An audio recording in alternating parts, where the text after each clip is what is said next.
ladies and gents, welcome to the Controlled Interest Gamecast, where we talk about video games and everything happening in the industry. Episode 118. As always, I'm joined by Jordan. Jared, after all these episodes, I can't tell you how happy I am to have you here on the show. And you do a great job being here, and it's a pleasure to have you. It's a pleasure to have you. I love this ongoing bit. And also Dom. Praise the sun. Yeah. That's an ongoing bit for you. Love these ongoing bits. Controlled Interest, the home of ongoing bits. Let's talk about what we've been playing. So, if you remember last week when I talked about getting to Red Dead Redemption 2, I said that I was going to start it, but I actually wanted to focus on finishing Assassin's Creed Odyssey, right? I did that, which is good. So, I'll get Red Dead out of the way because that's the thing I played the least.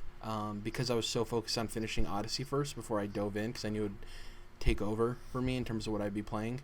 So I played Red Dead Redemption 2. I got through the opening. It seemed to be the biggest complaint for people when it came to reviews, is that the opening was very slow. I actually liked it personally. I really loved getting into the world. I thought it was very immersive.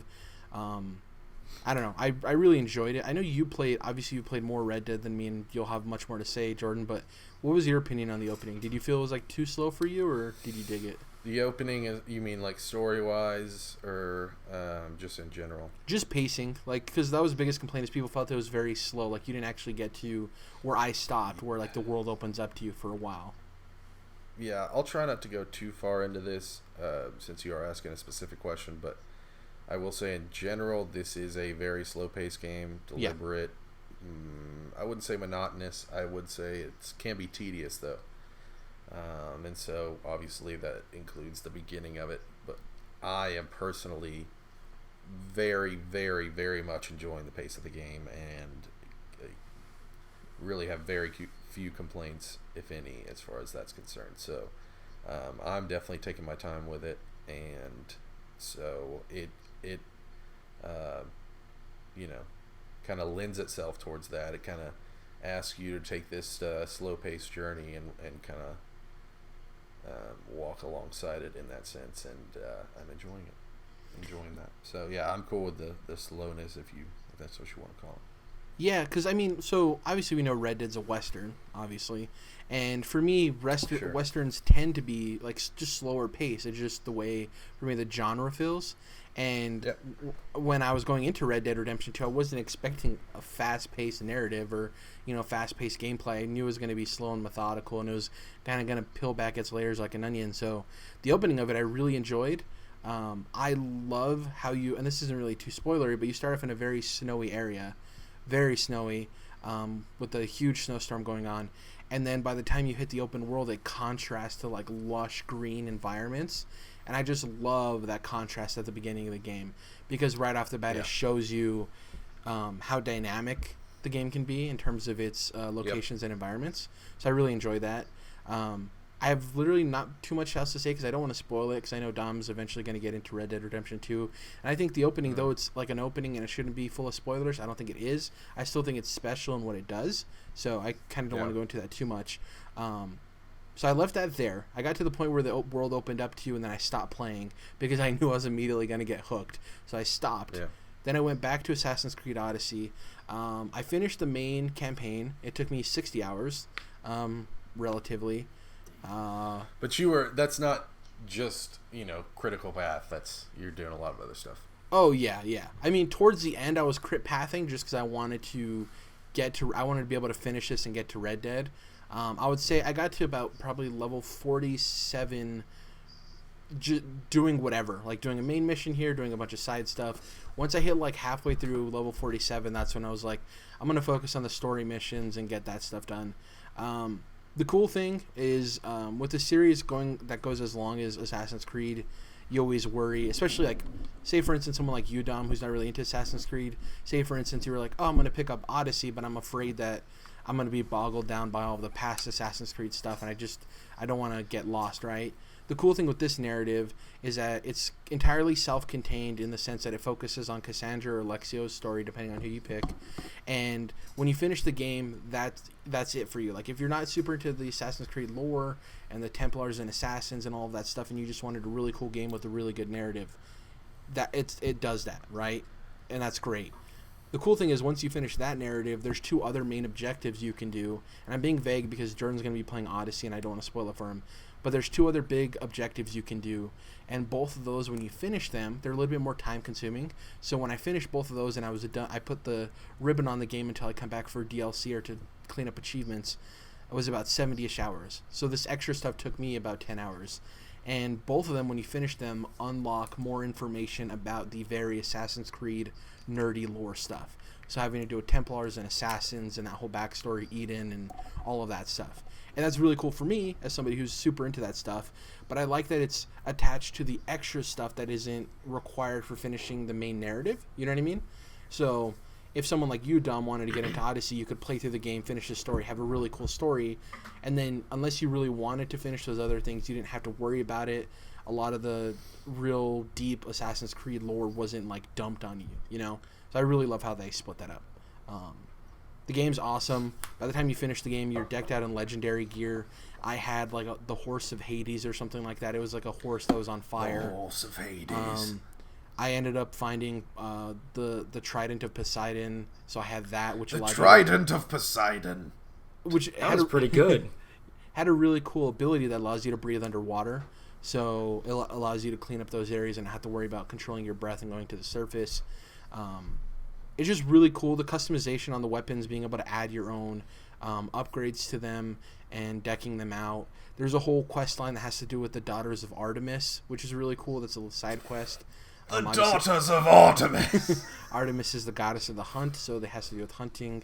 And that's the one I was telling you guys about last week where maybe I didn't. I talked about like the main stuff, but there's these legendary beasts that you can go after. So it's like the Ereborian boar or whatever. I forget their exact names, but it's like there's like a giant bear, a giant boar, a giant wolf, a bunch of giant animals that you have to go and hunt, and they're like the alphas of what their is thing, it?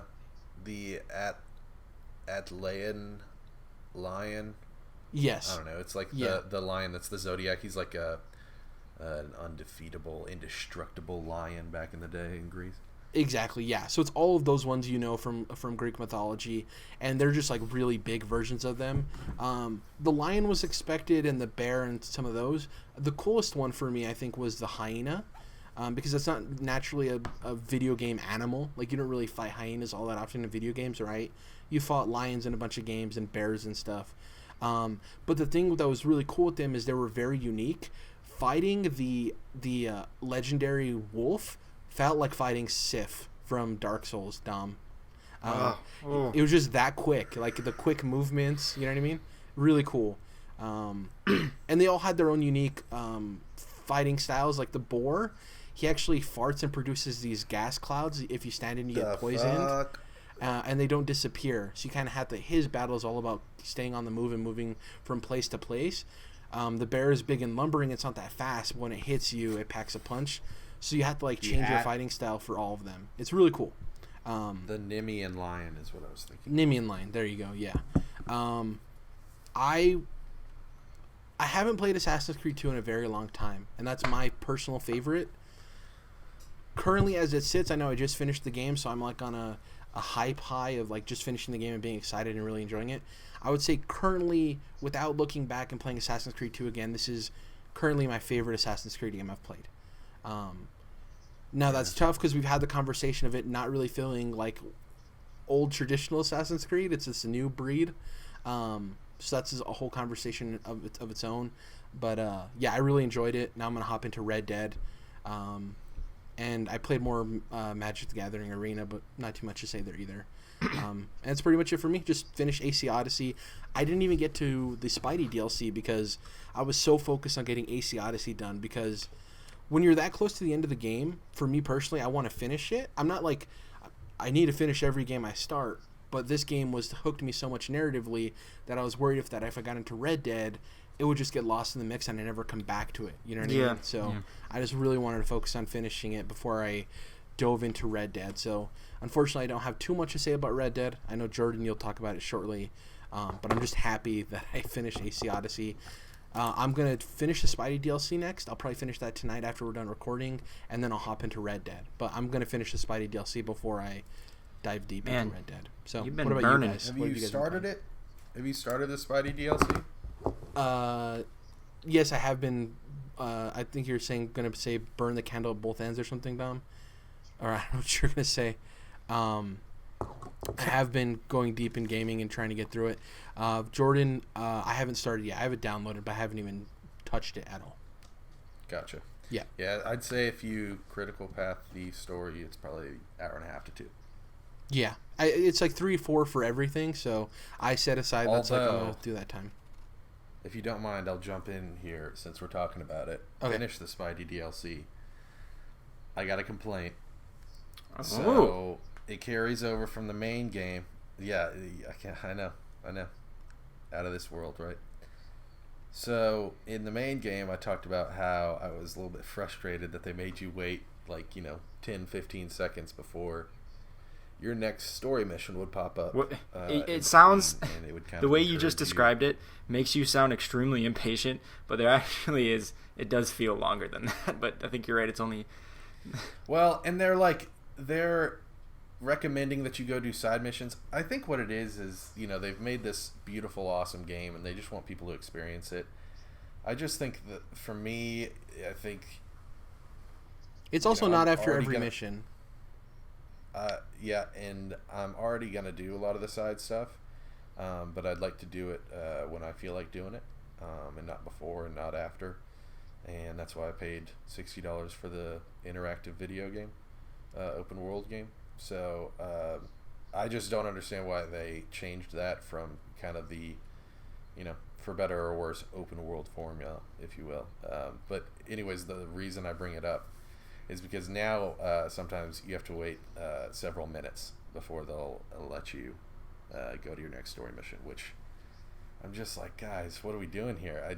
I'm not, I'm just swinging around, and then, Miles will call me every now and then, which is cool, but I'm just swinging around the city waiting because I might go back for the challenges later, but I want to play the story of the DLC you just put out. I just don't feel like playing the challenges right now. I might do that later with my buddies sitting around or whatever, fucking around, but waiting 3 minutes just swinging in circles around the city, trying not to get too far from where the next point's going to be, next story. So question on that. So did they add more collectibles and more side stuff, or all of us?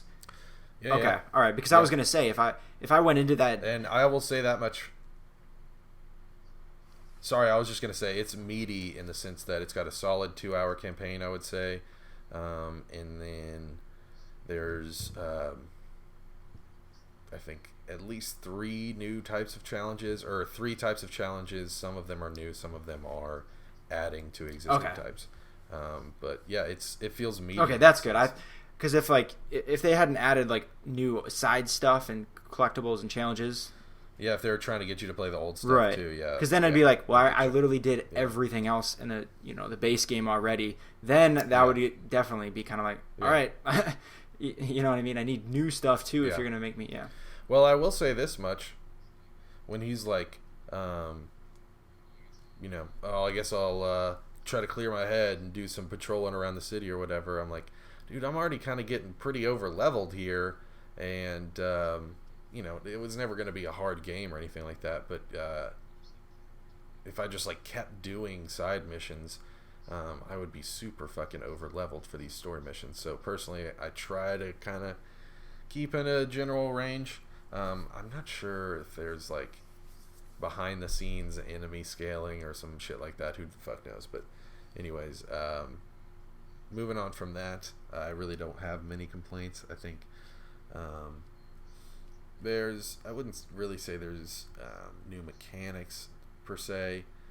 They kind of tweak some stuff, but it's definitely enjoyable. It's super solid DLC for an awesome game. So you definitely can't go wrong by playing it, and I would definitely recommend it to anyone who enjoyed the game. So yeah, probably all I have to say about that. I enjoyed the story. I will say I really enjoyed Black Cat. Her involvement, her suit looks cool. Her character and her voice actor is cool. So definitely enjoyed all that, and the new suits. I got to give them a shout out for the new suits because we've had this Spider-Geddon crossover happening recently in the comics, yes. And they brought in the suit from the Captain Britain's Spider-Man, which Captain Britain is like Britain's Captain America, obviously. Does he go and conquer and colonize nations? Combine that. Well, no, but he actually has a really cool design where it looks like an X, but really it's like the British flag, Union the Jack, red and blue. Yeah, right. And so very cool stuff. And then when you translate that into Spider-Man, it looks very cool as well. Also, I'll just give a quick shout out to the Infinity War comic book character crossovers they're doing right now.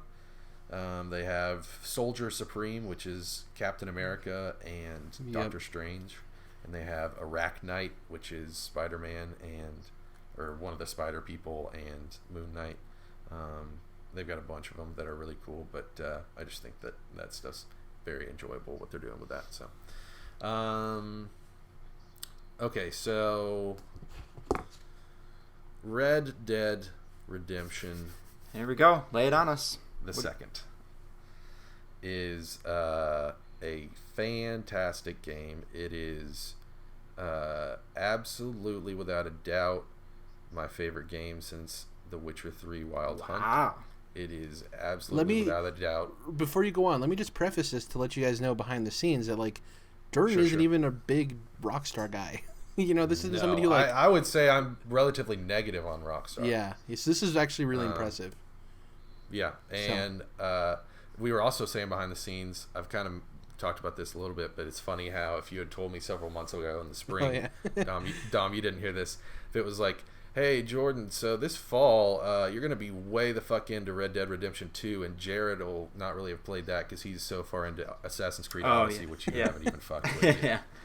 So it's like, what are you talking about? Yeah. But anyways, it is easily I think the only game to come out since The Witcher 3 to actually rival that game on a lot of different levels, scale, and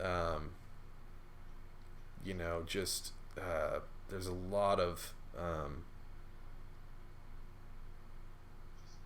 there's just horses. a lot of horses. There's a lot of animals. There's just a lot of blood, sweat, and tears. Not that I know every game has that, but there's just so much shit in here that's I'm gonna keep going back to Witcher 3. I hate to do that, but that's just the way it is because it's fine. really It's a good just comparison. on that level. Yeah. Because there's not, there's only so many games for me that are on the God tier S rank level, and this is what we're talking about. So, really everything is great in one way or another. I think the visuals are gorgeous, though. Jared, should I get into the HDR? It's fucked up, right? Just leave it at that. Oh, that the game looks better with HDR turned off?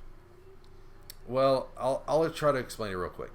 What's happening, it seems, is instead of it being an actual HDR picture, what you're getting is whether you're on standard PS4 1080p TV or my 4K PS4 Pro, you're getting the SDR, standard dynamic range picture, and then if you have HDR turned on, it's just giving you a HDR'd version of that picture. So it's kind of like an up-res. If you were watching a DVD that was up-res to 1080p, it's going to look better than a 480p DVD, but the source file is still 480p at the end of the day. So is kind of the way I explained it to myself to help me understand it the way I was reading the news article. So it's not that big a deal, and I personally haven't had any issues with it. I think it still looks great. My TVs already have that kind of option going on where it's hey, do you want us to have this HDR effect even for stuff that isn't HDR? So we'll kind of try to give you deeper blacks and brighter colors, even though this source video that you're giving us isn't necessarily HDR. That's kind of what it feels like to me. And so you still see a lot of that stuff, but yeah, I can definitely vibe with people's frustration, and I would like to see a patch, which I am surprised it's been several days we haven't seen yet. So anyways, that's certainly not ruining the game for me. It is very beautiful. There's, I've never been in love with the visual style of Rockstar games necessarily, but really the environment and the nature stands out here. And going back to that Witcher 3 comparison, I think this is the most, even more than The Witcher 3, this is the most realistic terrain I've ever seen in a game. It just feels the way the stuff that you're riding over on your horse or walking through is just, it feels so real in the way that it's shaped. The terrain is really, really well done. So that's an interesting fact, but all the big stuff is there. The music is incredible. I think the voice acting's great. You got John Marston and all those guys back for a second round. So I really enjoy the story. I think that, like I said earlier, I'm totally cool with the slower pace. And it is deliberate. Like, you got to watch yourself take a several second animation for many different things, whether it be skinning something or, picking it up and putting it on your horse. And it's not going to let you carry 1,000 carcasses or skins. You got to get what you can put on your horse and get it back to camp or town to sell it. So there's a lot of stuff like that. I will say probably the biggest complaint, and a lot of people have had this, there's some clunkiness to the UI, and also that kind of connects into the control scheme.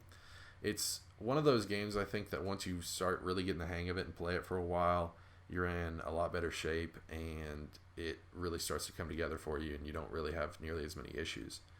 But I think that I think there's some clunkiness to the control scheme and the UI either way. You look at it, you definitely get more used to the game as you go along with it, and it hasn't been a major complaint for me, and it hasn't been something that I think ruins the game in any way. There's definitely, I'll say, Jared, even though you've gotten to the stage of being able to access the open world, you've still got a lot of tutorials to fuck with, so just be ready for that, because they're not, I think they do a pretty good job of not making them too heavy at once, but they are pretty much constantly going further and further into the game than I would ever imagine. So I enjoy a lot of complicated stuff. I can dig into a lot of that, so I don't necessarily have any issues with that, but I'm sure a lot of people will. And I will say it's crazy how hardcore of a game this is for as mainstream, I think, as this game is supposed to be, or will be, and already is. So it's which very we'll talk about later, how mainstream it is. Right, yeah. I'm sure that there's going to be a lot of people that unfortunately drop this early just because they're not willing to stick with it, to walk alongside this game and kind of take this journey. But so far I've had a great time on it. I'm definitely doing the thing where I'm headed to a story mission, but I just cannot stop hunting. And I will say this, boys, last couple years or so, I've really gotten into hunting a lot more, and I'll know that it's especially from Horizon Zero Dawn. Both foraging and hunting in that game just really did the job. It was good for me. And so now Assassin's Creed, in Assassin's Creed Origins, I'm getting more into that, and in Red Dead, it is superb. So yeah, a lot of complicated stuff, but I'm super enjoying the game, and like I said, this is my favorite game in years, and it's crazy how it just clicked with me. It was like a tidal wave, I think, last night or the night before when I was playing it, and I was kind of tossing it up between Spidey and God of War and now Red Dead, and then I'm just like, dude, are you kidding me? Red Dead all day, easy. no questions about it. So I think that both of those other two games I just mentioned are great, but they're not touching Red Dead this year. The cool thing with this is that this shows that you can understand quality developers and not necessarily get interested in their games. Like you, for instance, with Rockstar, you weren't really into any of the GTAs, but then you give their newest title a try, and you understand that they're great developers. It's just some of those games weren't for you, and this one just is hitting on all cylinders. I will say, like, Dom, you haven't played the original Red Dead. No, I've not. Redemption. Correct. Yeah, so it's weird how there's still a lot of clunkiness that just feels exactly the same as, however many years ago, 6-7 years ago, whenever that came out. But it helped a lot that I had played and have gotten through a decent chunk of that game, and I'm definitely excited to jump back in and kind of play these games in a parallel sense, since the story already jumps around anyways. It might be a little more difficult to jump in without having played Red Dead before, and especially since you just aren't used to like the Rockstar mindset. But I definitely am enjoying it more since I know who John Marston is, or John Marston, and since I get some of the references they're talking about and know about the gang and where this ends up, and it's. I'm not saying I'm a huge Rockstar fan. I'm definitely interested in Bully 2. But I'm also now, I would say, a pretty big fan of this whole Red Dead Redemption series they got. So. I've not played Red Dead Redemption 2. So I'm going to put my head down in shame. Because apparently I'm missing out. Well, I think... Go ahead, Jared. I was just going to... whenever you want to move on from me, I just want to give quick shout-outs since I talked so long about Spidey and Red Dead. You do your shout-outs real quick, and then we'll hop over to Dom. Okay. Yeah, cool.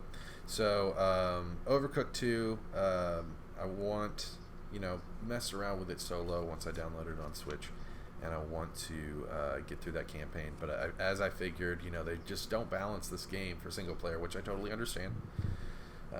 So I'm going to have to find somebody that will kind of roll through that campaign with me, and might just have to do that couch co-op as my buddies come over throughout time. But it doesn't seem a whole lot different. I'm sure they've got plenty of new mechanics as you move on through, but pretty not a gigantic earth-shattering sequel. So far so good though. Played more Valkyria Chronicles, talked about that. Still loving that stuff. And then finished up Daredevil Season 3. I really enjoyed that. I think that it's, one of the best, probably definitely solidifying this show as, the best superhero show. And love that they had him in the, training black suit the whole season, basically, and really knocked him on his ass, kind of like I talked about. And, the last few episodes that I hadn't finished by last time we recorded, those were some really special episodes, some really cool stuff that we can talk about later, Jared. So very much enjoyed Daredevil Season 3. Very excited for Punisher Season 2. And Jared, real quick, you remember when we got that teaser a long time ago of Daredevil Season 2, and it's just audio of him beating the guys up in the subway, and you see blood splatter on this sign? You remember that? Yeah. That wasn't in the season, was it? I don't think so. If memory serves me correct, no. Yeah. Which is funny because I wanted to make sure I wasn't missing that. In Punisher number 3, there's a scene where the Punisher and Daredevil are fighting people in a subway, which is really cool. Yeah. See, I'll say this: I need to catch up on some comics. I'm a couple weeks behind on that. Real quick before we hop to Dom, I want to give some shout-outs real quick. One, they released the Avengers Halloween special, which was really good as a collection of Halloween stories. There's one in there that's Daredevil focused that is terrifying. Oh, jeez. They replace his eyes. I'll just leave it at that. God. But it's really good. It's written by... I can't remember his name off the top of my head. Anyways, Heroes in Crisis number 2 is really good. Nice. That's by Tom King. And Dom, there's a new comic called Batman's Secret Files. And essentially what that is it allows any writer to write a story about Batman, and it's all the secret files of like things he had to deal with, right? Or like people he came across, or just crimes that were committed. So it allows these like a bunch of writers to come in and write their own little Batman story. And in the secret files there's like 4 or 5 stories in it, and they're all really cool. Like obviously not all of them will be for you, not all of them are for me, but it's a really cool concept to get people to not have to worry about writing in continuity. Yeah, and just get to write their own stories. It was really cool. But what have you been playing? I'd like to real quick just give a shout out to the Halloween stuff, man, because it's been as far as media goes, I think it's been a really interesting Halloween. You got especially Netflix. Shout out to them for Halloween. Haunting of Hill House, finished that. It's incredible.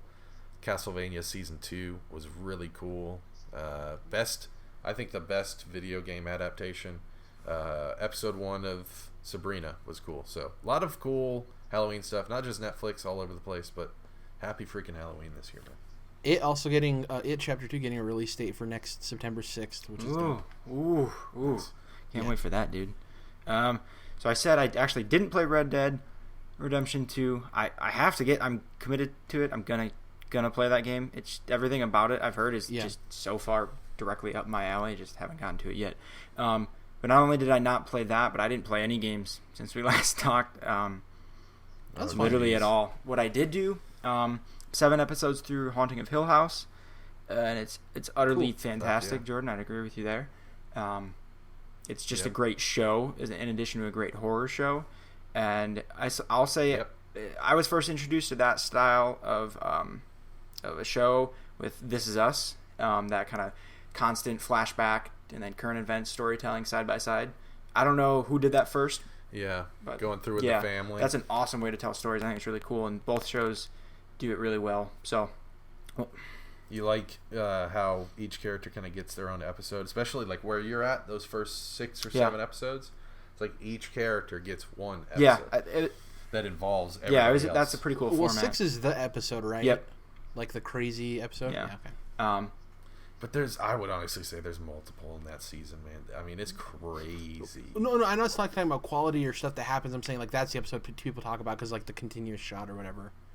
Yeah, it felt like that's the episode. It felt like kind of like playing God of War almost, but scarier. Anyway, what I did do is I have like a month of the DC Universe service, whatever the heck they call it. I don't know. I watching some. I bought it on an accident, and Beyond, right? I absolutely, Beyond, I'm assuming. Definitely avoided that stupid fucking Titans show. Sorry, but I'm not sorry because it just looks horrible, and I'm not even gonna try it. Anyway, that's how close-minded I am. Thanks for judging it without trying. It's not I watched the trailer and they didn't get me. Pretty much enjoying it. But anyway, what I did peruse with on there is the first couple episodes of Beyond, because I've not seen that whole show, so I'm gonna try to get through it actually if I can. But other than that, I read. What's it called? A Death in the Family, which is really cool. Kind of like right in the middle of the whole original series or whatever. I don't know what they call it. It's just Batman. It's like number like 400 or something through 415. I don't know, but that was really cool. Yeah, just that arc. Yeah, that's old school Batman. It's really old school, and I've never been exposed to like that. That original comic. It's pretty cool. It's as like dark and fucked up and gritty as actually more so than I would have expected. So that I don't know. I thought that was really cool. So I'm continuing on into of all the Batman stuff for you to jump into. Well, the way the app is set up is the app sucks. Sorry, it's organized really poorly and it's a fucking nightmare. Oh yeah, I agree. It's just not good. But oh right, yeah. So it's kind of hard to like, I want this comic and that comic, and then on top of that, it's hard to understand like what's coming next that they haven't put on the service yet. Yep. And I thought at first I'm like, well, I'm just kind of illiterate to the way comics are structured and stuff. Like, no, it's like if they want people to continue paying for this, they need to be like, coming next month is like the next. I don't know. It just seems like a big mess to me. So like, I eventually stumbled into like that specific storyline, and I was able to organize and pick out the comics in that arc. So that's kind of why I jumped into that, and I'm continuing on now to the succeeding one, and I can't remember what it's called. Lonely Place of Dying is what's next. So now after the events with Jason Todd, I mean spoilers, he fucking dies. Then it goes it's starting to move. I'm only like one book into the next one. It moves into like the effect that has on Batman, which is already like really darn cool. I mean, it sucks for him, but it's cool to read about. So that's really what I've been doing, man. That's it. The interesting thing is, so for me, obviously I haven't played God of War yet, and I've only played a little bit of Red Dead. But for me, if somebody's like, I only have money for 3 games, what 3 games do I buy this year? In my opinion, I think the 3 must-buy games this year for you to play are Spider-Man, Red Dead, and God of War. for like any like just a general thing. Like I really love AC Odyssey, but that's a hard game to like recommend to everybody. So. Really, I would say that's got to be easier to recommend than God of War. I feel No, like but God I'm of War- not saying to. Sorry, I didn't do very well at wording myself there. Not like the general gamer, somebody who's super into games. This is like, what are the 3 games I need to play? Like I feel like a COD bro could do AC Odyssey way before God of War, because God of War does get pretty deep. Yeah, I mean, so with those and Red Dead 2, like I don't that. think, like you said, I think a lot of people are going to fall off of Red Dead. It was interesting. Somebody I knew was saying that they weren't interested in buying Red Dead because it didn't look fun, which to me, I'm like, and he's somebody who plays like Destiny nonstop, and like Call of Duty and stuff. And I'm like, it's interesting to me that their perception of fun, like, so a slow-paced game isn't fun to them, but like to me, I don't experience entertainment for it being fun. I experience it for it being entertaining, and everything that's entertaining isn't necessarily fun, if that makes sense. You know what I mean? There's stuff. The Punisher season 1 isn't fun. Yeah. I was talking with my buddy who kind of is one of those one-game gamers with League of Legends. And, you know, I'm playing Red Dead, I'm playing Spidey, playing Switch games. And it's like living in a different gamer world, you know, it's weird.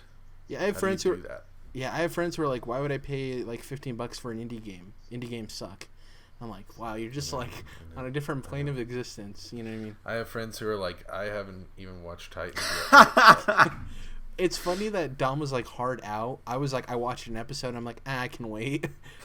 Dude, I'm telling you, it does suck that it's like not our hashtag not our team or just regular Titans, but I'm enjoying the kind of spins that they're putting on it. I feel like it's kind of what Telltale was originally giving me with their Batman series. That let me preface it. But let me add this in there. I never really liked like that old Teen Titans show they had on Cartoon Network when I was growing up. I never got into that at all. So Dom, we've talked about your cartoon history. He hates Dragon Ball Z. Yeah, it is not pretty. Let's just say that. You have to think about all of our responses to it, though, Jordan. Like, so Dom isn't really super into superheroes. He loves Batman, obviously, and he'll watch MCU stuff, but he's like not super into superheroes. So that makes sense that he wouldn't watch it. I am somebody who doesn't watch a whole lot of stuff, so I have to make sure to be particular with the things I continue with. So I tried Titans. I didn't really like the first show. I'm like, I'll wait till it's done. Hey, that's all I'm asking for, Jared. I'm just asking you to watch a fucking episode. You know, especially if you've got a free fucking trial. Do it. And not gonna do it. And you're somebody who really enjoys watching stuff, and you're good at keeping up with a bunch of stuff and watching a bunch of stuff, and that's just how you operate. So it makes sense why all of us have these individual responses. Great analysis. I'll give you. Yeah. Speaking of analysis, sales news. Let's hop into the news. So analysts were expecting Red Dead Redemption 2 to sell very well, and it turns out it did. Red Dead Redemption 2 actually had the record-breaking weekend of launching towards profits of $725 million. It's the biggest entertainment weekend launch ever. It doesn't pass launch period ever because that goes to GTA 5, which came in over $1 million. That launched on a Tuesday. This launched on a Friday, so that's why this gets hold up. So this is, you're differentiating between biggest launch ever and biggest entertainment launch ever? No, this is the second. So this is the biggest weekend entertainment launch ever. GTA 5 is the biggest entertainment launch ever, not counting weekend. GTA 5 released on a Tuesday. Red Dead launched on a Friday. So in order to give it a record-breaking number, they used the caveat of the weekend. GTA 5 doesn't qualify for that because it came out on a Tuesday. Thank you. Okay, thanks for explaining that. Cool. So yeah, it's the biggest launch in entertainment history for a weekend, not period. Which is, not still unexpected. Very gigantic. Exactly. Dom, you had that bet with Blessing about if Call of Duty would sell more. And I'm sweating now. Yeah. I still think Call of Duty will sell more by the end of the year. Because I do think that will have longer legs than Red Dead, because I think Red Dead will sell well at the beginning, but the more people hear about it on the fence about it being slower paced or this or that. Oh, yeah. But then on the opposite end of that, if Red Dead Redemption 2 Online launches this month and the trailer is awesome, that might bump sales even more for Black Friday. Who knows? We'll see. But the other big sales news, Nintendo Switch, we talked about it a little bit. Nintendo. Recently passed 23 million units sold, which is super impressive. That was as of September 30th. The biggest, so in this report that Nintendo was talking to investors, they were tracking the last 6 months, and the biggest seller for the last 6 months was Mario Tennis Aces, which sold about 4.3 million copies. We were talking about before the show that it's kind of surprising, not because people don't love Mario sports games, but the game came out to like mixed reviews. It wasn't necessarily getting high scores, but it just shows the power of Mario. You know, that guy can just sell a video game. The power of Mario. That's pretty much it for sales news. I thought the 23 million units sold was great for Nintendo. It's kind of what they want to hit. It was technically 22.86, but you consider this was September 30th. Given a month, they would have sold 0.14. Round up. You know what I mean? Exactly. Give them that nice 23 million units. It's really cool to see them try something new and it worked and it's actually being successful. I think that, obviously the Wii U is a failure. And they're like, well, we can turn this into something people actually want to purchase. And the craziest thing is that this is even without a 2D Mario game and a Pokemon game, which have been seen to be the highest. They're the releases that tend to have the highest attachment rate with the hardware. So usually when those games come out. What if I were to tell you that the best is yet to come? I mean, we have Animal Crossing, which is rumored to be the Q1 of 2019, which I'm super excited about. Which would make sense for a game like that. They want to release it and have it released for every season of the year. We have Pokemon coming out next year. We have Let's Go this year, but that's not a mainline game. Pokemon next year is going to sell like hotcakes and sell Switches like hotcakes. We have Metroid. Metroid isn't a huge seller in terms of selling consoles, but I think it will be now. Well, not consoles, but I think it'll sell a lot more now that we got this momentum. Exactly. We have people assume that Super Mario Odyssey is going to take the Majora's Mask route and kind of be a sequel in the same engine, so that the people think that they're going to have a game come out with using the same engine, which I'd be super down for, considering I was a lunatic. The Mario Galaxy route, basically. Yeah, but I don't know if that was the same engine or not. I could be wrong. I don't know. It was recently, within a year or two of the game. I was just thinking with Majora's Mask and Ocarina?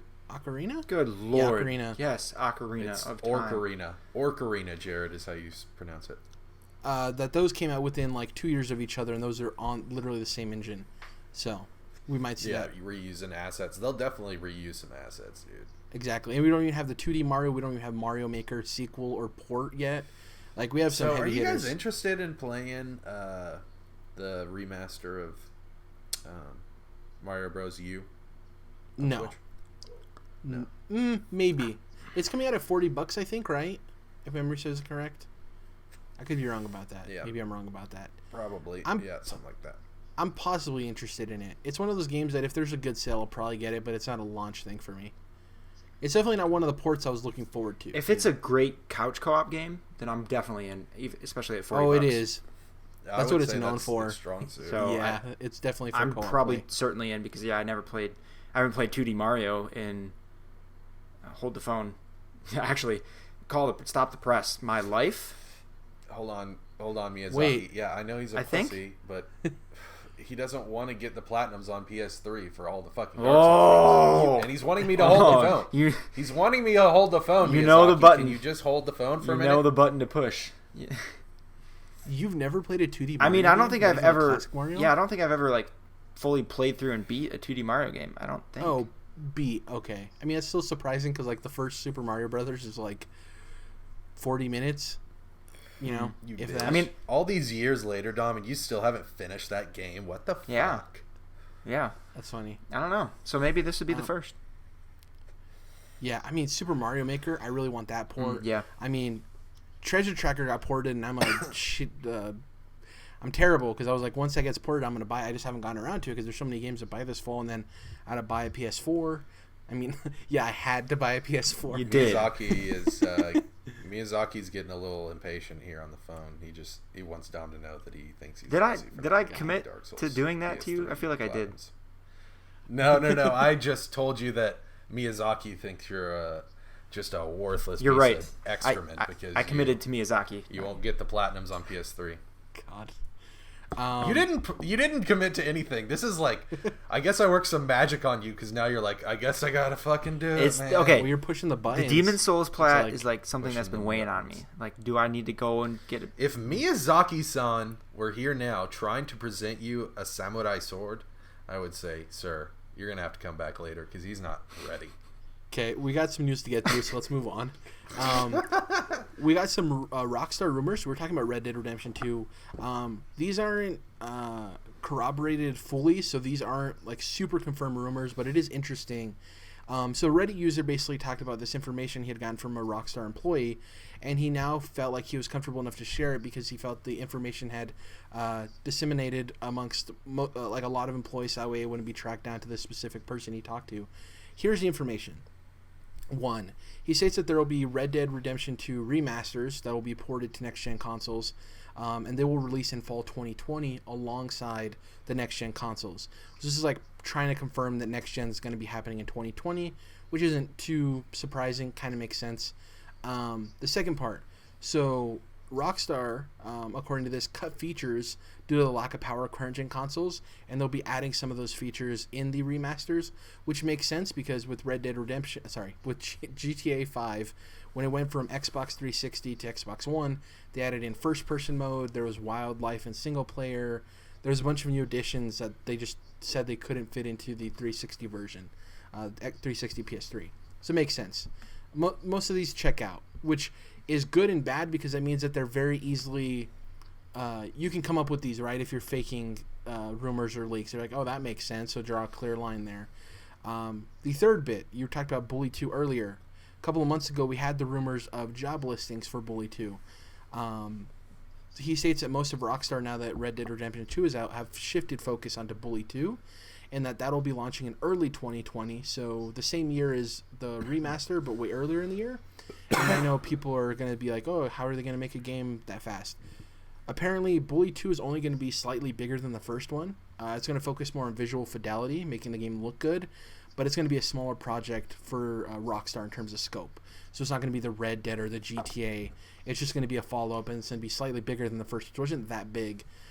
So it's a game that they could turn around in 2-ish years, which makes sense.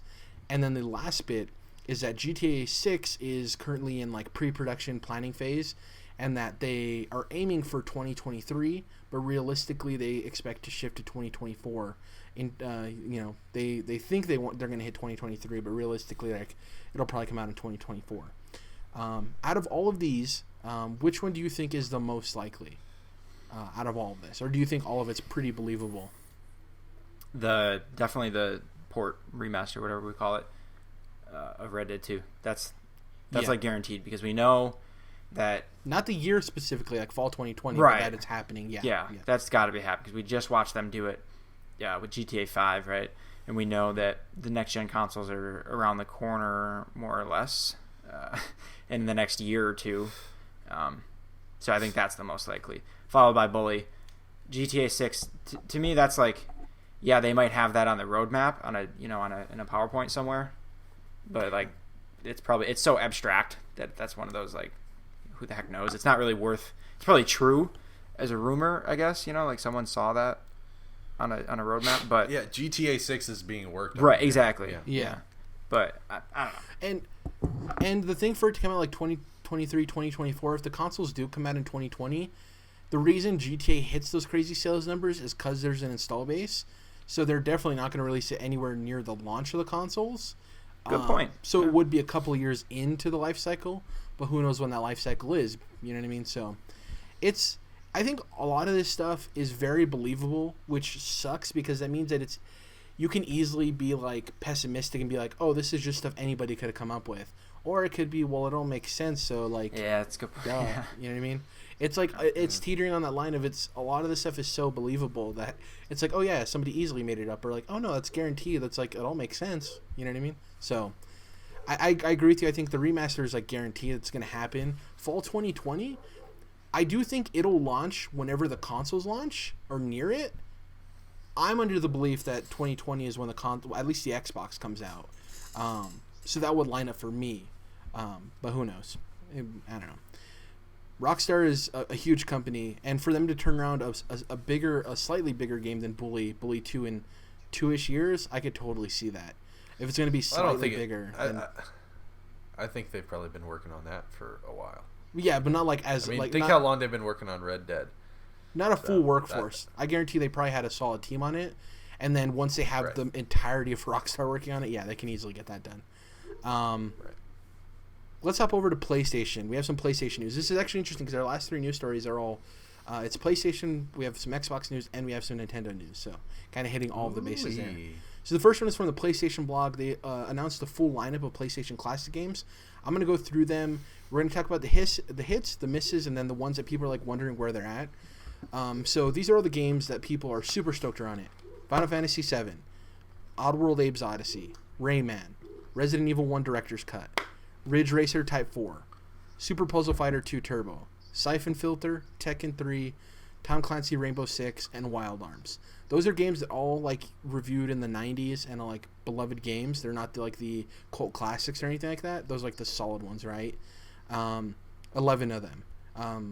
The next one, the misses. So there's 9 misses that people think are like there's either better options that they could have put on the console or they just don't understand why they're on there. These are the pits.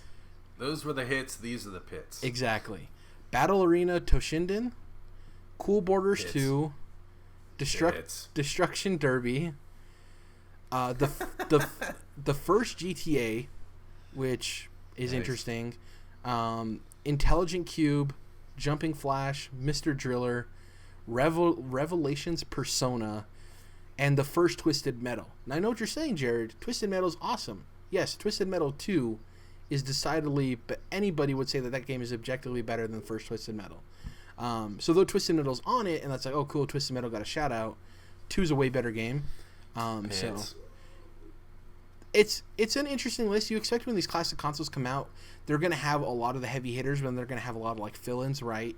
Because if they ever release a PlayStation Classic 2, they don't want to shoot their load all at once, and they want to have some other stuff on it. It just makes sense that it's not gonna be all killer, no filler. It's gonna be some killer, some filler.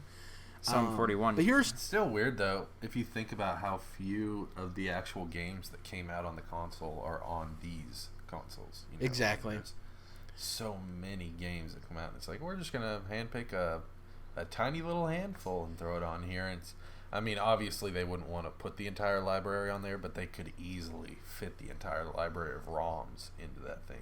So it's weird. And remember, this game is game is $90. Sorry, the PlayStation Classic is $90, which is it's more expensive than. I thought it was $100. Yeah, it's $99.99. So it's. Yes, it's $100. Round up, remember. So, missing in action. These are the games that people are wondering why they're not on here. I'm not going to mention Spyro and Crash because those are obvious why they're not on it. Why would Activision license those games when they have the remasters out and selling? Spyro comes out in a couple months. It makes sense. So I'm not going to really royalties, man. I think it's silly that they wouldn't put those games on here. Why would they get like a percentage from?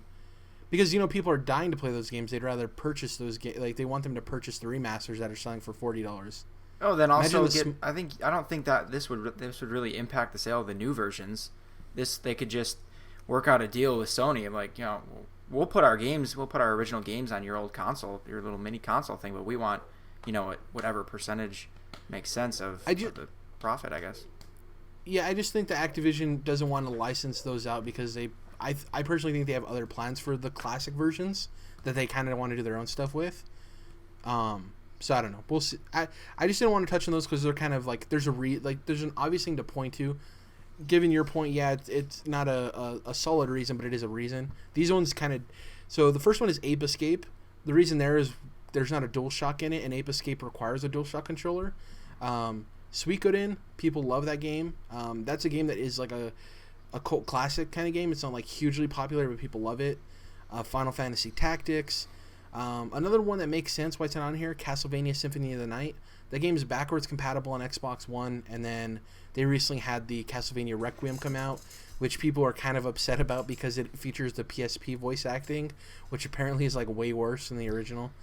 See, I don't get that. I still think that's a miss, and it's inexcusable. Just the Nintendo has like all the games on their mini consoles are available on all sorts of other virtual consoles. They're available on phones even. really easy to download right to your phone, and you know what I mean. So yeah, but Castlevania is Nintendo has a lot of issues with availability of their games. It's all just this whole thing is weird that it's like. It's just weird. We can't go on our consoles and just fucking buy a PS1 game, dude. Yeah. It's so weird that I can't go on my Nintendo console and fucking buy Ocarina of Time. You can do it on Xbox. Fucking weird. And I get with Xbox that they are like trying to build their library and shit, but dude, you're telling me a PS4 just can't figure out a PS1 game, or a Switch just couldn't do a SNES game or something like that? Get the fuck out of here, man. It's stupid. We have to like scrape together all these games. Also, Dom, Castlevania is owned by Konami, and with all of their recent news, I didn't include this in the news story, but did you guys see the apparent rumor that they're going to be releasing an update for PT that basically removes it from people's PlayStations? Yeah. Asshole. See, in this case, I could definitely see Konami just because they're dumb and spiteful and assholes or whatever, just being like, no, we don't want Symphony of the Night on your mini PlayStation. Yeah, exactly. We just don't want to do it. Goodbye. Let me get to these other ones real quick. Yeah. So Bushido Blade isn't on it. That's one that people are kind of upset isn't on there. Same thing with Suikoden. It's a beloved game. The original Tomb Raider, Mortal Kombat 2, Dino Crisis, Legacy of Kain Soul Reaver, Shadow Tammy Hennig. That was one of her first games. Gran Turismo, the original Gran Turismo. And that game isn't on here due to music licensing and vehicle licensing, apparently. The original Silent Hill, which I'm like, PlayStation 1, you have RE, but you're not going to have Silent Hill. Kind of weird. Parappa, which for me personally, when I think of PlayStation 1, Parappa's in there in terms of like games I remember the most. But that one recently had a remaster or a remake. I don't know what it was, honestly. I don't remember what it was. A remaster? Okay. It's technically a remake though because they didn't have the original code for the game. It's very, very it is very technically a remake. Yeah. Obviously, these are loose terms, but we were talking about this before the show. I consider, for whatever reason, the internet's so confused about this. I consider a remaster just up-res graphics, resed version. Yeah, you might have Red Dead or GTA situation where they add first-person mode in or other cut features, stuff like that. And then a remake is Shadow of the Colossus, Crash Bandicoot, Spyro Trilogy, where they're doing it from the ground up. Technically, yeah, very technically, this is, if they lost the code, then it would have been a remake because they had to put it all back together. But they're not really doing anything but up-resing the game at the end of the day. With GTA 5 and Red Dead Redemption 2, I would honestly name it as like Red Dead Redemption 2 Director's Cut Remaster. You know what I mean?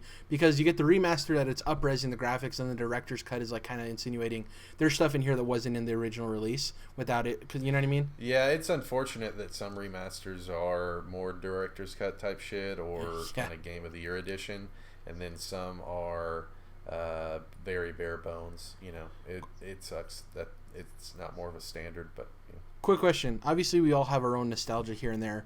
PlayStation Classic, I want to know if you guys are getting it. For me, the answer is no. Nope. The big reason for me, I would love to just have this on my shelf. I just think it would be cool to have a mini PlayStation 1. I don't like that it doesn't come with a DualShock controller. I don't like the regular PlayStation controllers. And the list of games, it's just like, I'm not near and dear to any of those games, really. You know what I mean? So it's like... Yeah. If I already had the collection going with the NES and SNES Classic Mini, Tiny, whatever they call it, that might be a thing that I want to pursue, but I've also got, too many consoles lined up on my fucking tables as it is. I don't really have space. I will buy the PS2 Classic, though.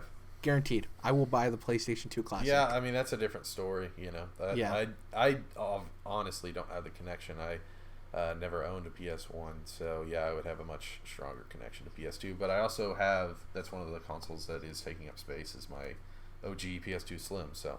Yeah.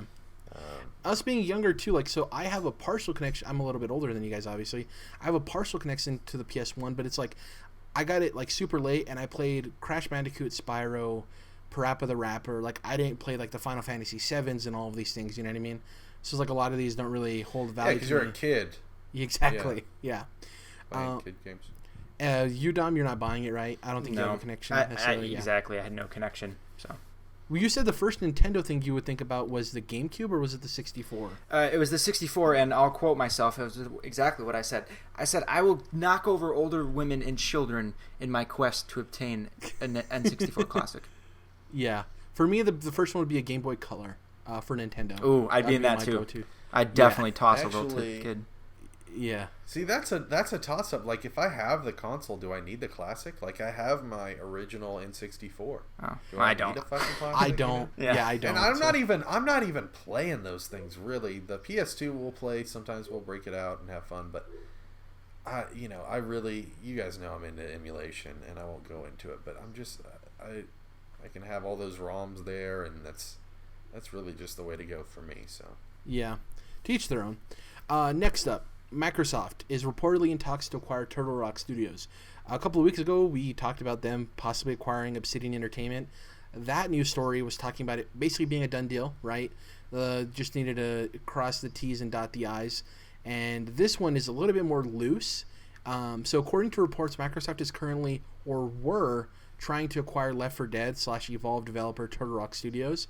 The reports also stated that these rumblings aren't as confirmed, quote-unquote, as the Obsidian Entertainment acquisition that sprung up weeks ago. So the Obsidian one had a lot of information with it. It was like, yeah, they're basically, it's about when, not if. This one, it's mixed reports of, are they currently talking to them, or were they talking to them? Meaning that the deal could either A, already be done, they ended talks and nothing happened, or they're currently still in negotiations. You know what I mean? We have no idea where it's at. Has Obsidian been confirmed? It hasn't been confirmed, but that one was, everyone was stating the same thing. It's a question of when, not if. Like, that deal is happening. We just don't know when it'll be announced. This one is, they're not sure if they currently are talking or if they finished talking. And if they finished talking, they're not sure if the deal happened or if it just didn't happen, right? So there's 3 different outcomes. If they're either currently talking, they were acquired, or they ended discussions. So this one is kind of a little bit more up in the air. Turtle Rock Studios makes sense. They're more of a mid-sized developer. A lot of these mid-sized developers, as we talked about a couple of weeks ago, need more financial security in today's industry climate. It just isn't the same. Turtle Rock they're focused on multiplayer games. This would be a perfect fit for Game Pass. Obviously, Left 4 Dead is one of the all-time greats. Fantastic game. People love Left 4 Dead. Evolve, I played Evolve. Now, Evolve wasn't a success because it was asymmetric multiplayer and there was a lot of issues there. Yeah. The one thing I will say with Evolve is that it was a very polished game. That game was beautiful. It played well. The problem wasn't the performance of the game. It was the mechanics of the game, right? And everything tied in there. So I like Turtle Rock Studios. I think they're a very talented studio. Obviously, 2K published Evolve, and I think 2K was trying to hone in on that asymmetrical multiplayer that took off. That's when we had Fable Legends, and a lot of other games that were trying to do the asymmetrical multiplayer. I would hope that Microsoft gets them, but if they don't, Turtle Rock Studios is in a studio I'd be like super upset that they didn't close in the deal on, but they definitely make sense for a Game Pass type acquisition. What do you guys think? I know neither of you have experience with Evolve, but I'm pretty sure you guys have played Left 4 Dead, right? Yes. Yeah. I mean, yes. We should clarify they wouldn't be making Left 4 Dead games since it would be an original IP property. Yeah. But I think this is a great fit. I think, I sent the meme to you guys in our chat of Phil Spencer with his Infinity Gauntlet, and it's a thing, man.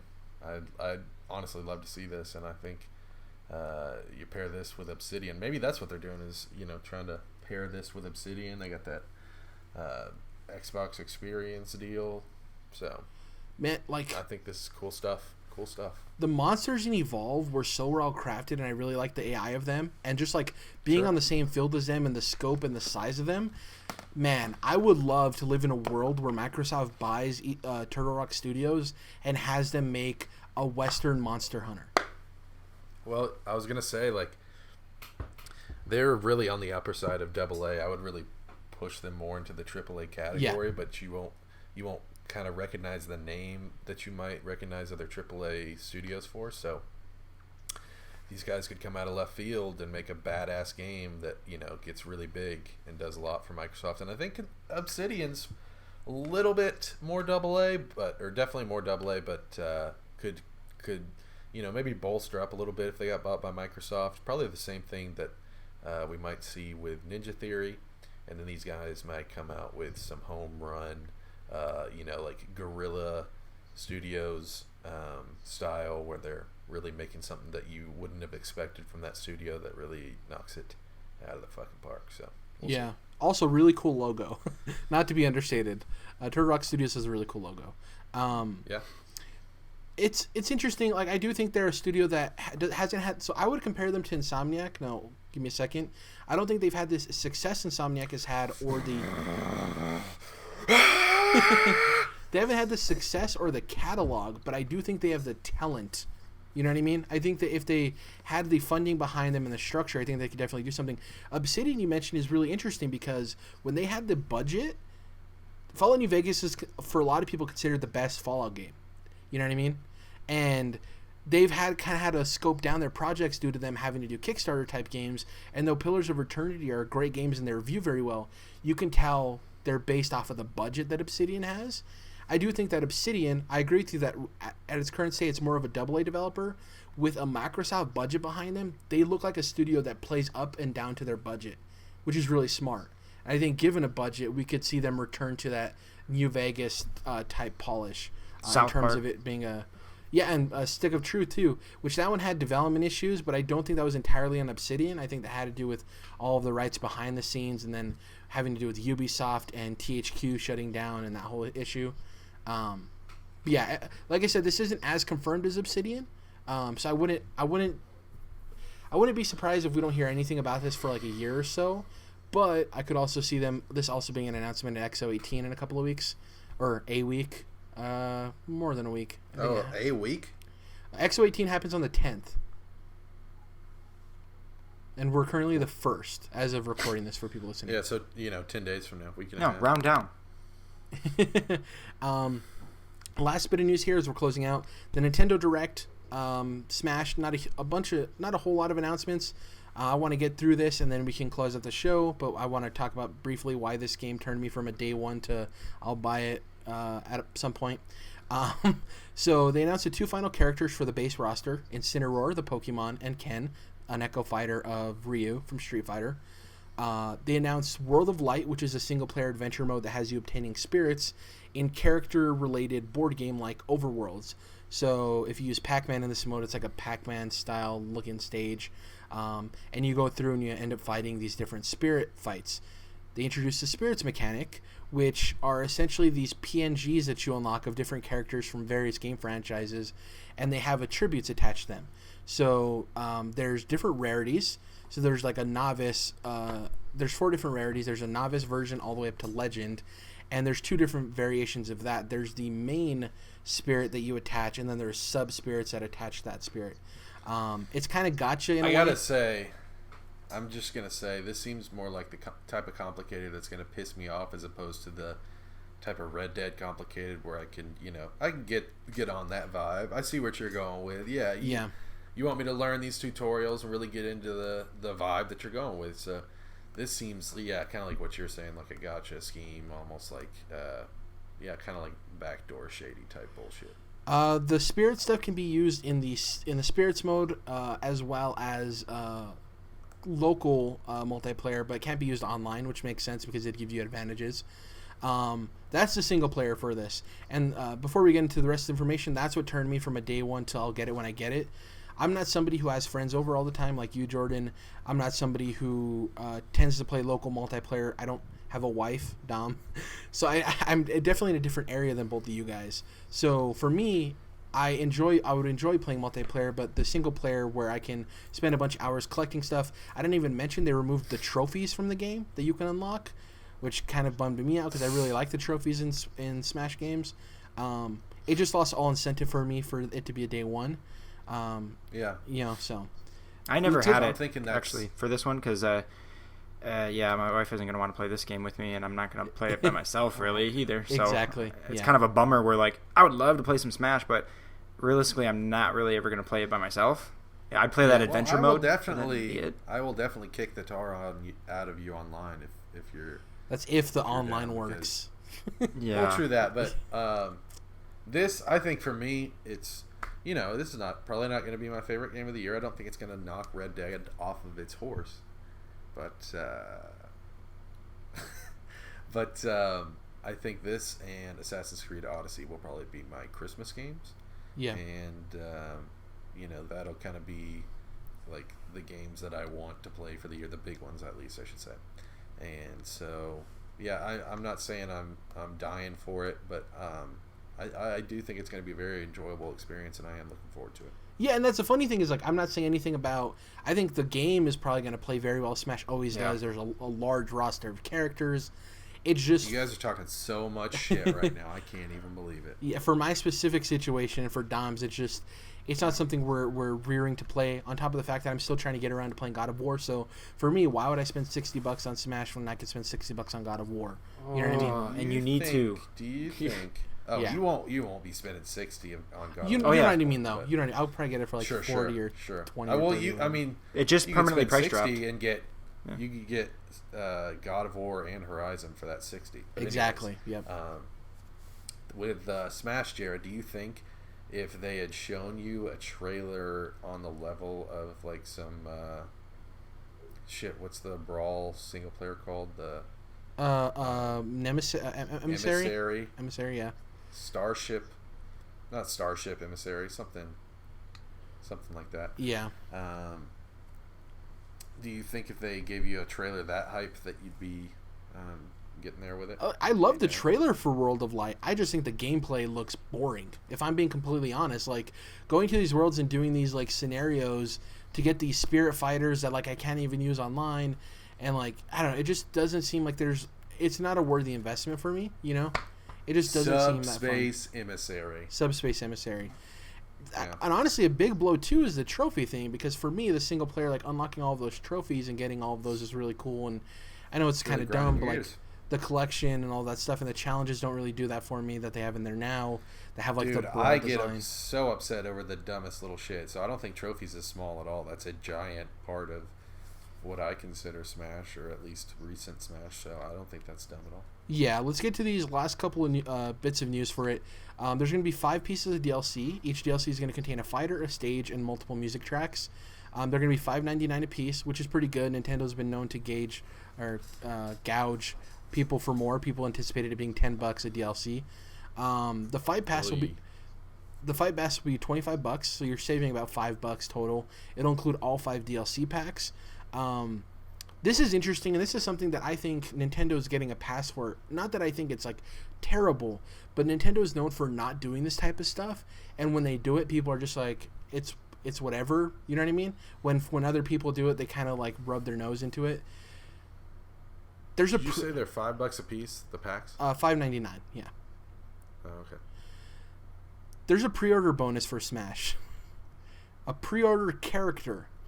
If you pre-order the game, you get Piranha Plant, which is a new character, for free. He'll probably be purchasable later on. It's just that like people give all these other games and I don't have an issue with it. This isn't a personal issue for me, but people have such a big issue with pre-order bonuses and all this stuff, and Nintendo does it, and people are just like, okay. And it's like, if you're gonna call out people, be even across the board. If you're gonna say you don't think games should have pre-order bonuses, don't get excited because you get an extra Smash character. Be like, I'm getting the Smash character, but it sucks they're doing a pre-order bonus. That's the one thing that irked me, kind of. You know what I mean? Because the moment EA does this or somebody, it's like, oh, a pre-order bonus, gross. Ubisoft, gross, a pre-order bonus. And then Nintendo does it, and they're like, I'm getting Piranha Plant, hell yeah. It's the hypocrisy. Maybe it's a thing of how many times they've done it. Like, oh, EA's doing this again. I'm getting sick of this. Like, here we go. But that's not the argument. That's not the argument people have, though. The argument people have is that why are we allowing pre-order bonuses to exist? You shouldn't pre-order games. Period. You know what I mean? It's just dumb. We all know that we love DLC, whether it be season passes, the story expansions, the cosmetic costumes. I mean. Yeah, and I'm not, to clarify, I don't have an issue with pre-order, it. Was the Spidey pre-order Iron Spider? It's I mean, three felt suits. like that was... It was Noir, Iron Spider, and the Velocity suit. See, those are But great suits. And you didn't have to buy those yourself, though, if you didn't pre-order. You could just get them. Exactly, and this is different because if you don't pre-order Piranha Plant, weird. you have to buy him. That's a little weird. As far as we know, right? That seems. There's Well, they said obviously weird they said stuff he's to it, free. but, They specifically said, Dom, in the direct, he's free for a limited time. Free. Which so means that then he'll that be is how it is paid. then. Exactly. Yeah. If they would say he's available, then that's different, right? But they said free, which means Chad's then paid. available, bro. Exactly. Yeah, that's it for the Nintendo Direct. It was pretty much just all Smash stuff. Definitely turn me from day one to I'll get it when I get it, which isn't bad. It's fine. Let's talk about what we're going to be playing. Going to be playing Spidey DLC, beating that, and then hopping into Red Dead 2 and getting lost in that world. That's pretty much it for me. I want to start Chilling Adventures of Sabrina, and I think there's a movie that comes out this week that I was planning on seeing, but I don't remember what it is. I saw Venom, Jared. Interesting. I haven't seen it yet. Not too bad. Yeah. Not too bad. Maybe it's Overlord that comes out this week on Netflix. I'm not too sure. That's on Netflix? Yeah. Wait, no. Overlord. Is that the one I'm thinking of? Overlord is the Nazi. Overlord is like the Nazi one that has to do with like weird technology and aliens, and it was originally going to possibly be positioned into the Cloverfield universe, and then they decided. I knew you were going to say that as soon as you're like originally. I was like Cloverfield. Yeah, it looks really dope. It is on Netflix, Dom. I didn't realize that. I thought that was a theatrical thing. Netflix is starting to release their good movies, and I mean I like like their Oscar. Their award contenders in theaters alongside them releasing on Netflix because they have to qualify for the awards by being in theaters as well. Because apparently the Oscars are still in 1920. Netflix is finally making good movies. I mean, they just had a lot of bad movies up until this year, I think. I would say majority of their movies weren't good. I agree with you. There were some good ones, but they were maybe good, yeah. But a lot of them were pushing mediocre, and I feel like they've had like. And like I said, especially with Halloween, just recently Hold the Dark and Apostle have been just great movies that happen to be on Netflix. So. Yeah. Anyways, that's it for me. Like I said, Red Dead 2 and Spidey DLC. Obviously, you're going to be reading comics and doing all that good stuff. What about you guys? I'm going to read more comics. I'm going to read Batman and all those juicy... I'm glad we're at this point with Dom. Yeah, it's happening. I'm into it. It's fun. Dom, and then I gotta play. You don't have to struggle through the DCU app if you don't want to.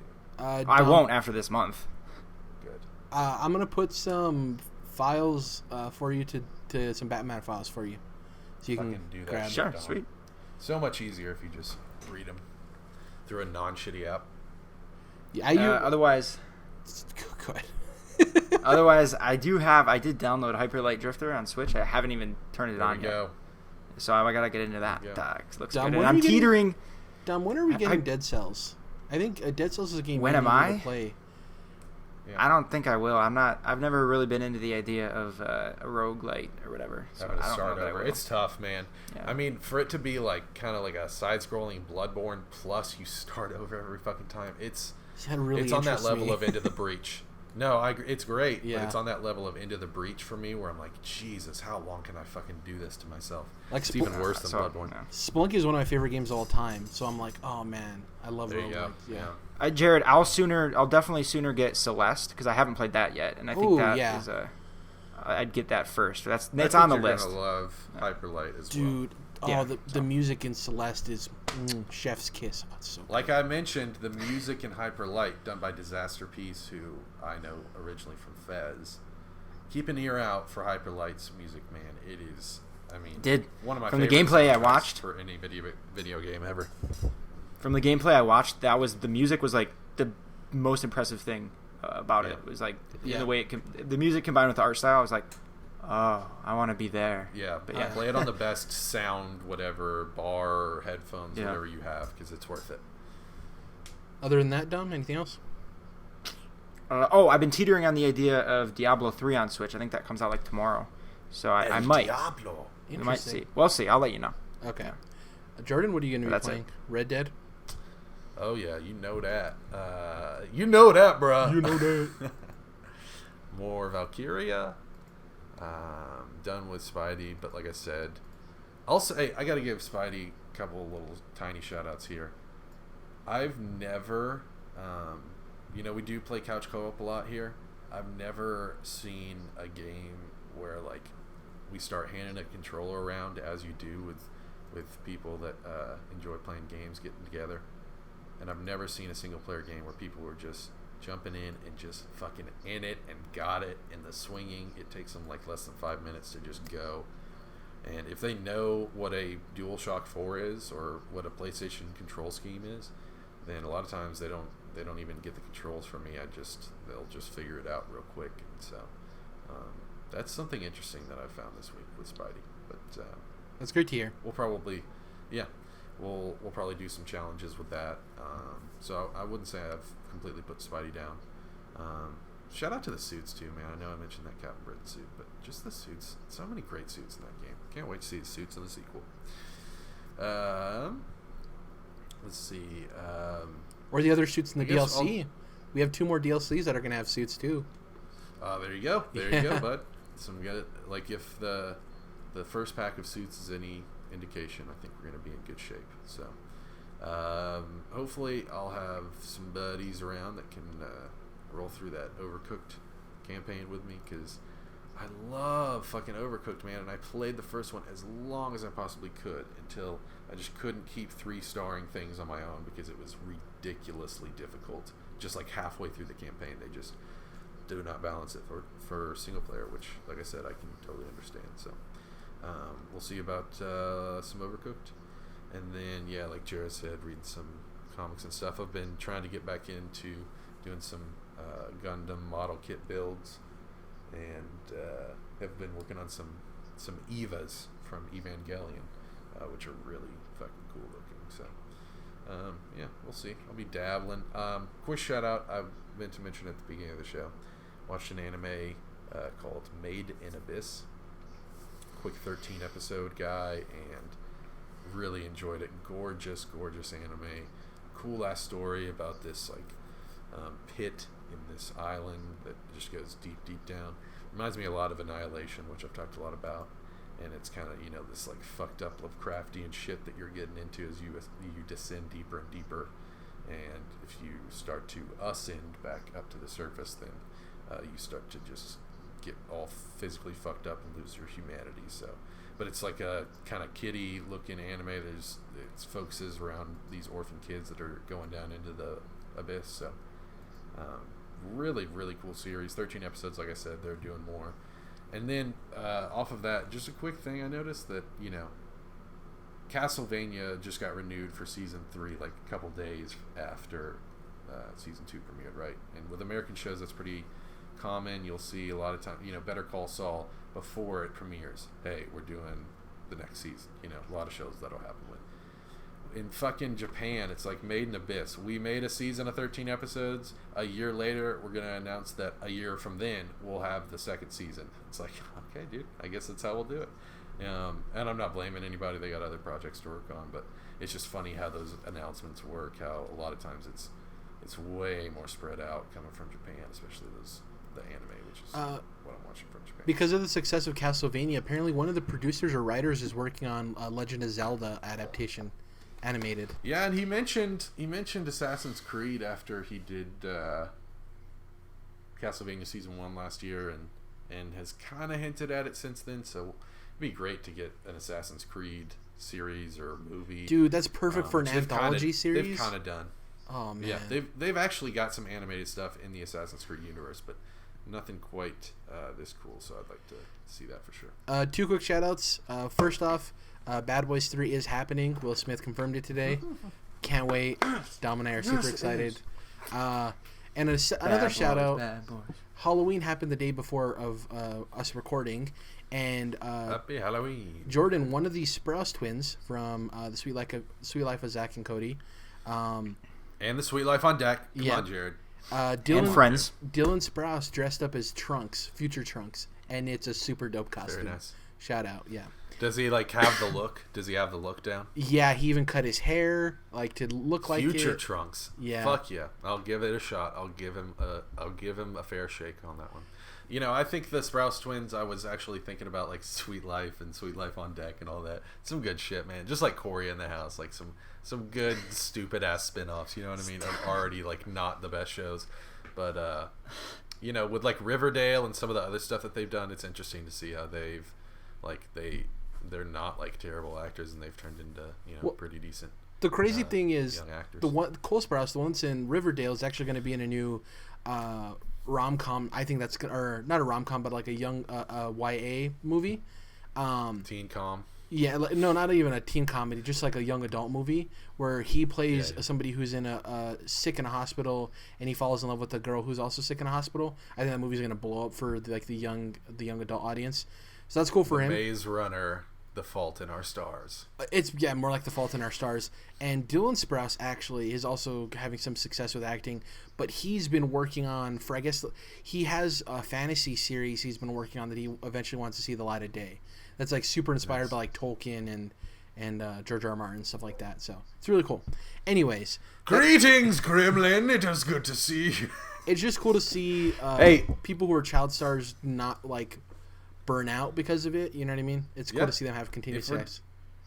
If we're doing quick shout outs, we saw the first look of Henry Cavill. This is Quick Dom as Geralt of Rivia, and I was a little quick to judge how like Puric he looked, and like his no scars on his face, no beard, and the eye. You know, I would like to see like the cat eyes, but people were talking about they're probably doing earlier stories and series really young, and even Yennefer's young. So shout out to that, man. I'm starting to get real pumped for that Witcher series, and Castlevania's bolstering that hype. Well, I think I agree with you, and I think a lot of those character physical characteristics, I think those can be perfect payoffs in a TV format.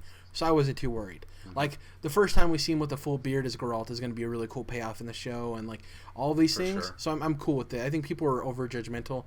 I think the one thing is when you see a pure white wig like that, it's always going to look off-putting. Like it's just not. A little rough. It's not a naturally looking thing you normally see. You know what I mean? So. And this scene, it's like he's just in like a blackened room. So it's like who knows what he'll actually look like in the light of day or in a tavern. Yeah. What the fuck ever. Everyone says it. The moment Heath Ledger was cast, people were like, "Oh, that's awful. Why is that ever going to be a thing?"